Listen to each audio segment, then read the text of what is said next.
வணக்கம். எல்லோருக்கும் எல்லாம் கிடைத்திட எல்லா வல்ல இறைவனை வேண்டி இன்றைய உங்கள் சிந்தனைக்கு சுமை எனும் தலைப்பில் ஒரு சில சிந்தனை வரிகள்.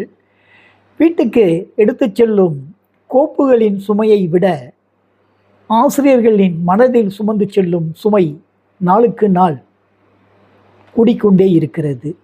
பள்ளியில், மாணவர்களின் நிர்வாகத்தில், வேலையில், குடும்பம், பொருளாதாரம் என அனைத்திலும் ஒருவித அழுத்தம்.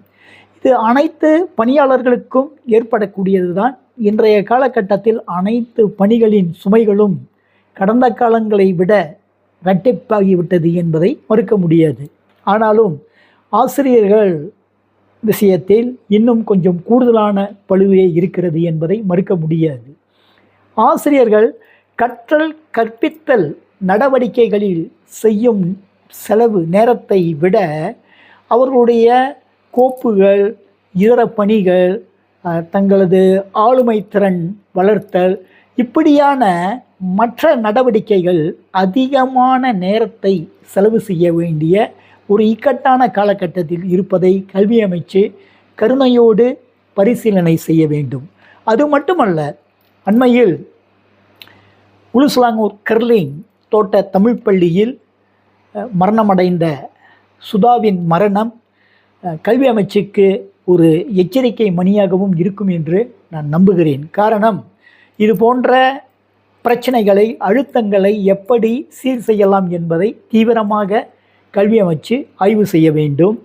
கல்வி அமைச்சர் நல்ல ஒரு விஷயத்தை கூறியிருந்தார். அதாவது அரசு சார்பற்ற இயக்கங்கள், கல்வியாளர்கள் இப்படியாக ஒருங்கிணைந்து இந்த ஆசிரியர்களின் பிரச்சனைகளுக்கும் மாணவர்களின் பிரச்சனையையும் தீர்வு செய்ய முன்வர வேண்டும் என்று நல்ல அழகான அற்புதமான ஆலோசனை. ஆனால் முதலில் கல்வித்துறையில் 30-40 ஆண்டு காலம் பணியாற்றிய ஆசிரியர் பெருமக்களை பள்ளிக்கு அதிகாரப்பூர்வமாக தலைமையாசிரியர் அழைத்த போதும் மாவட்ட கல்விகளாக ஏகப்பட்ட கெடுபிடிகள் கொடுப்பதை முதலில் தவிர்க்க வேண்டும். கல்வியாளர்கள் தானே, கல்வியை பற்றி தானே பேசப்போகிறார்கள்.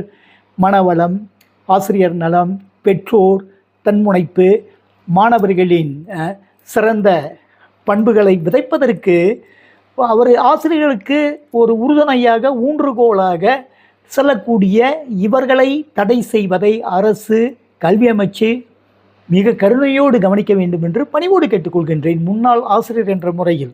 அது மட்டுமல்ல, நாட்டிலே பல ஆசிரியர் இயக்கங்கள், தமிழாசிரியர் இயக்கம், வடபேரா தமிழாசிரியர் சங்கம், இது போன்ற ஆசிரியர் சங்கங்களும் இதர கல்வி அமைப்புகளும் மிகச்சிறந்த பணியினை மாணவர்களுக்கு செய்ய முன்வரும்போது கல்வி அமைச்சின் கெடுபிடி தளர்த்தப்பட வேண்டும்.